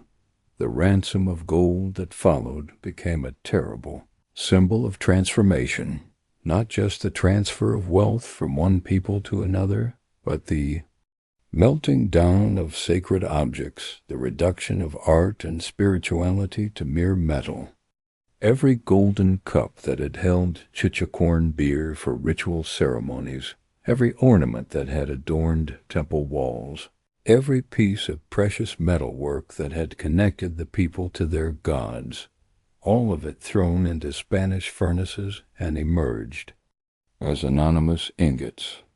But even the payment of that impossible ransom could not save the emperor. On August 29, 1533, Atahualpa was executed by strangulation in the plaza of Cajamarca, offered the choice of being burned alive or strangled by garrote if he converted to Christianity. In the hope of preserving his body for mummification, as was the Inca custom, he chose strangulation, accepting baptism in his final moments in a desperate attempt to maintain some connection to the world his ancestors had known. With Atahualpa's death, the Spanish faced the challenge of ruling an empire they barely understood. They installed Manco Inca, another son of Huayna Capac, as a puppet ruler, hoping to maintain the appearance of continuity while exercising real power themselves. For a time, this arrangement seemed to work. The Spanish had their figurehead, and many Inca nobles hoped that some version of their old world might survive. But Manco Inca was not content to remain a mere symbol. Growing increasingly angry at the disrespect shown by his Spanish masters, who treated him as a convenient tool rather than a sacred ruler, he began to plot resistance. In 1536 he escaped from Cusco and launched a great rebellion that would last for decades, establishing a stronghold in the remote mountain fortress of Vilcabamba. From his mountain refuge, Manco Inca became a symbol of resistance, a reminder that the spirit of the empire had not been entirely crushed. For nearly 40 years he and his successors held out in their cloud-shrouded valley, maintaining the old ceremonies, speaking the old language, keeping alive the dream that someday the invaders might be driven back across the great water from whence they came. But rebellion, like empire, requires more than hope to survive. The Spanish gradually tightened their control over the surrounding territories, cutting off supplies and allies. The diseases that had preceded the conquest continued their devastating work, reducing populations that had sustained the empire. For centuries, the complex systems of reciprocal labor and communal agriculture that had been the backbone of Inca society slowly collapsed as communities lost too many members to maintain the ancient patterns. The resistance ended as quietly as it had begun. Manco Inca was betrayed and killed by Spanish supporters he had sheltered, and his son Topa Amaru, the last ruler of the independent Inca state, was captured and executed in 1572. In 1572, the last Inca stronghold was conquered, ending 4 decades of resistance to Spanish rule under the political authority of the Inca state. With Topa Amaru's death, something more than a political rebellion came to an end. The last direct link to the old world was severed, the final thread connecting the present to the golden age of expansion and unity. The Spanish had not merely conquered a territory. They had successfully displaced an entire way of understanding the relationship between humans, nature, and the divine. The transformation that followed was as thorough as it was gradual. The Spanish introduced their system of reducciones, designed to centralize the indigenous population into planned communities where they could be more easily governed and converted. The old patterns of settlement which had followed the sacred geography of mountains and rivers were replaced by grid-like towns centered around Christian churches. The great road system that had been the circulatory system of the empire was allowed to fall into disrepair. Without the labor system to maintain them, the carefully engineered pathways that had connected coast to highlands to jungle began to crumble, reclaimed by the same mountains that had once been shaped to accommodate them. The quipu, those intricate systems of knotted strings that had recorded everything from tax obligations to historical narratives, were gradually forgotten as Spanish writing replaced traditional methods of record-keeping. Perhaps most tragically, the language itself began to fade from many areas. Spanish became the language of advancement, of official business, of survival in the New World. Quechua retreated to the most remote valleys, carried on by people who still remembered the old songs, but whose children increasingly learned to think in the conqueror's tongue. The great temples were systematically destroyed or converted into Christian churches, often built directly on top of the old sacred sites. The Coricancha, the magnificent temple of the sun in Cusco, became the foundation for a Spanish colonial church. The careful astronomical alignments that had connected human ceremonies to cosmic cycles were buried beneath new architecture that pointed toward a different heaven entirely. Yet the collapse was not complete, could never be complete. Deep in the mountains, in valleys too remote for Spanish administrators to visit regularly, some of the old ways persisted. Families still made offerings to Pachamama, still read meaning in the movements of stars, still wove textiles with patterns that told stories older than any church or government. The Spanish established their colonial government in 1554, creating the Viceroyalty of Peru and imposing their own vision of order on the Andean world. But beneath the surface of Spanish law and Christian doctrine, the older rhythms continued, the planting and harvest cycles that followed indigenous calendars, the community practices that redistributed resources according to ancient principles of reciprocity, the quiet ceremonies that honored spirits the conquistadors had never imagined. The empire had fallen, yes, but not everything had been lost.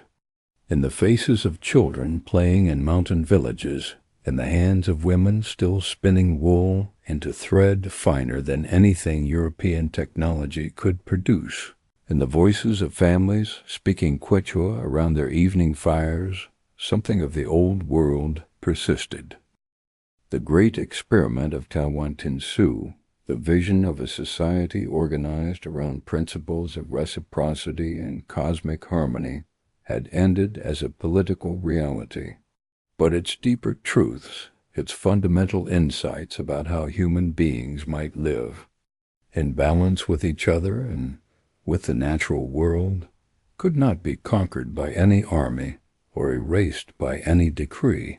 The Spanish had captured the mountains, but the mountains remembered everything. They remembered the careful terraces carved into their slopes, the sacred sites marked by ancient astronomers, the prayers offered at their peaks by people who understood that the earth itself was alive and deserving of reverence in the end. The fall of the Inca Empire was like the end of a long, complex song, not a sudden silence, but a gradual fading, notes dropping away one by one until only echoes remained. But echoes, as anyone who has stood in the Andes knows, can carry for miles, bouncing off canyon walls and mountain faces, returning again and again to remind listeners that something important once sang in this place, and in those echoes, in the wind that still moves through ruins of cities that once gleamed like stars, in the rivers that still carry mountain water to the sea, along courses first mapped by engineers whose names have been forgotten. The spirit of the empire lives on, not as conquest or power, but as memory, as wisdom, as a dream of how the world might be organized around love rather than fear, around reciprocity rather than domination, around the understanding that all beings, human and otherwise, are part of a single sacred whole. The political entity called the Inca Empire had ended, but the deeper truth it had tried to embody, the possibility of living in harmony with the sacred world, that truth was as eternal as the mountains themselves, waiting patiently for a time when human beings might once again be ready to listen to what the earth has always been trying to tell them. The mist rises from the valleys as morning light touches the peaks of the Andes. In Cajamarca, a small town nestled between the mountains, two worlds are about to collide in ways that will echo through centuries. It is November 1532, and Atahualpa, the newly crowned Saba Inca, moves through his empire with the confidence of one who commands the sun itself. He has just emerged victorious from a civil war against his brother Huascar, reuniting the four regions under his golden rule. His army of 80,000 warriors camps in the valleys below, their bronze-tipped spears glinting like stars fallen to earth. But across the ocean, a different kind of storm has been brewing. Francisco Pizarro, a man born in poverty on the harsh plains of Extremadura, has heard whispers of golden cities beyond the western sea. With only 168 men, he has ventured into the realm of the Incas, following trails of gold, dust, and rumors. Of unimaginable wealth the meeting comes at Cajamarca, where Spanish conquistadors wait in the stone buildings around the central plaza.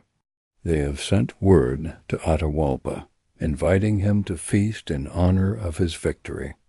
The Sapa Inca, secure in his divine authority and vast military power, agrees to this meeting with these strange, bearded visitors from across the water's dot as Atahualpa approaches the plaza on his golden litter. Borne by his most trusted nobles, the very air seems to hold its breath.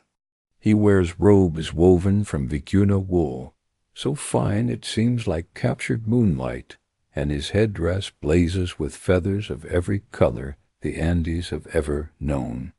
Around him his courtiers chant prayers to Inti, the sun god, whose son Atahualpa believes himself to be. The Spanish wait in hidden corners of the square, their horses restless, their armor gleaming dully in the fading light. Father Valverde steps forward with his Bible and cross, speaking of a different God, a different salvation. But the words mean nothing to Atahualpa, who throws the holy book to the ground and demands to know why these strangers have come to his land. What happens next unfolds like a terrible dream. The Spanish emerge from their hiding places, their cannons thunder, their horses charge through crowds who have never seen such beasts. In the chaos and smoke, Atahualpa is captured, his loyal nobles falling around him like leaves in a violent storm.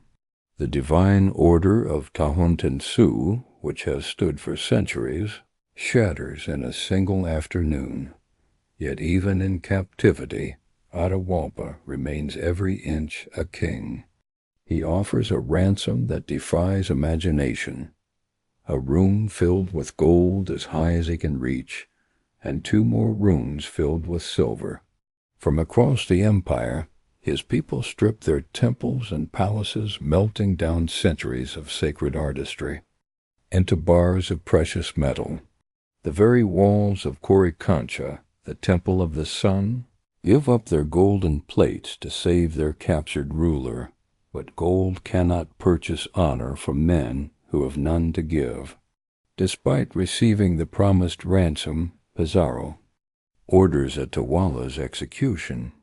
As the last great Sapa Inca faces his final moments, he chooses baptism, taking the Christian name Francisco in a gesture that speaks of profound dignity in the face of betrayal.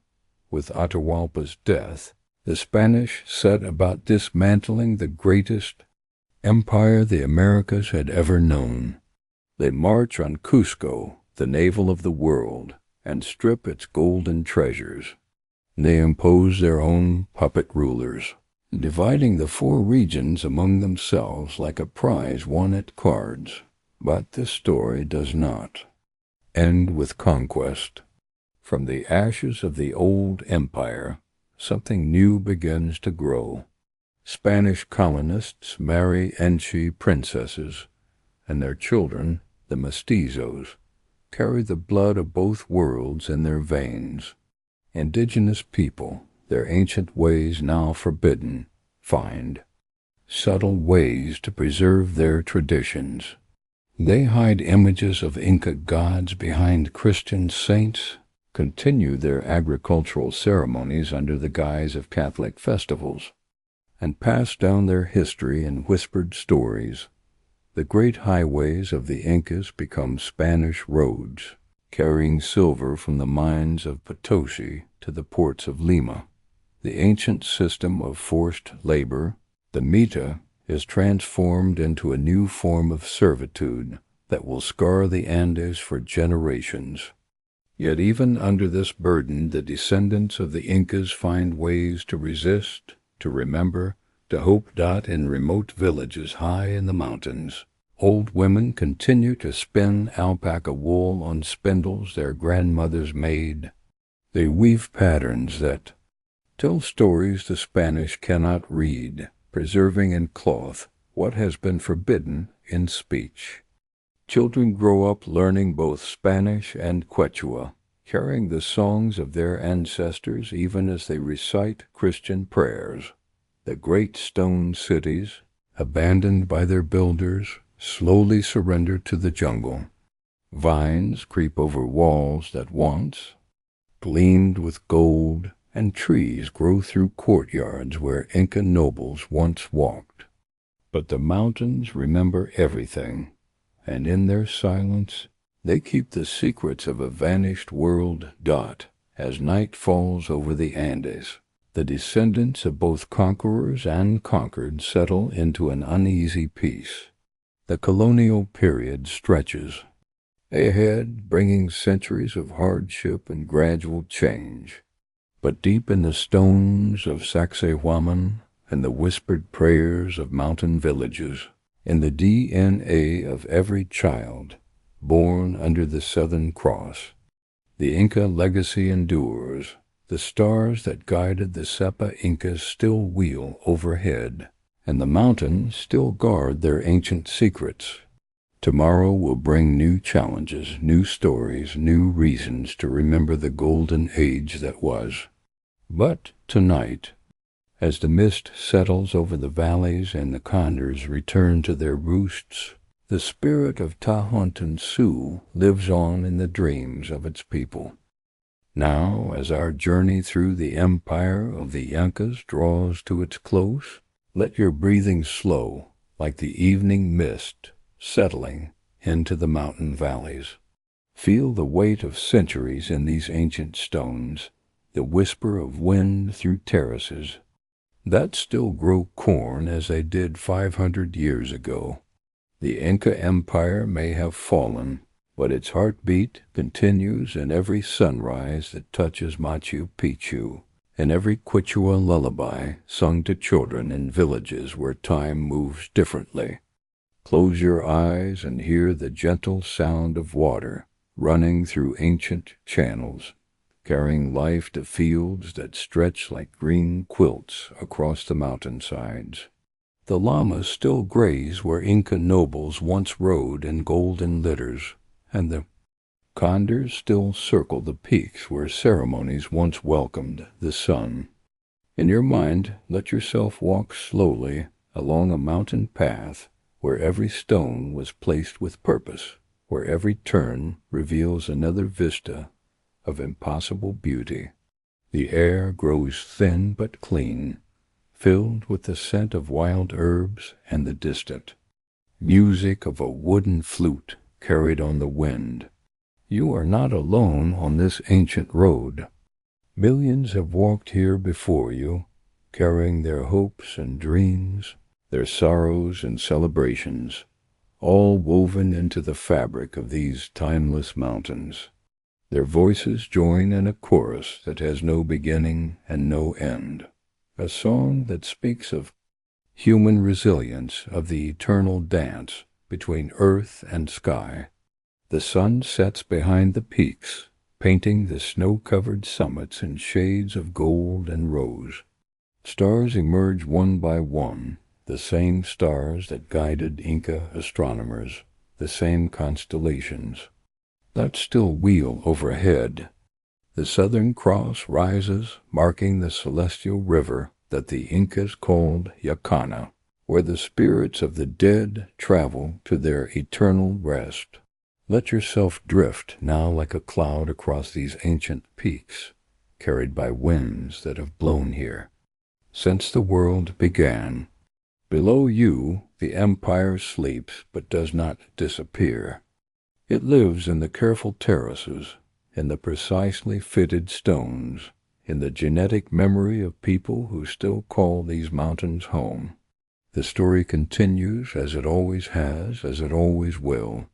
New chapters unfold with each generation, but the mountain spine remains, holding up the sky, cradling the dreams of all who dwell in its shadow. Rest now, knowing that some things endure beyond conquest, beyond time itself. The Andes remember everything, and in their eternal embrace, you too can find the peace that comes from being part of something larger than yourself, older than memory, as permanent as stone, and as ephemeral as morning mist. Sleep comes to thee. Mountains, as it comes to you, gently, naturally, part of the great turning of the world that the Incas understood so well. In your dreams you may hear the distant sound of drums, the soft murmur of prayers in Quechua, the eternal song of water, flowing down from the peaks toward the sea. Let these sounds carry you into rest, into the gentle darkness where all stories converge, where the empire of the Incas lives forever in the space between sleeping and waking, between memory and dream, between the earth and the endless sky above. The Andes, the mountains, watch over your sleep, as they have watched over countless others, keeping their ancient vigil until the sun rises again to paint the peaks in gold, and the eternal story continues.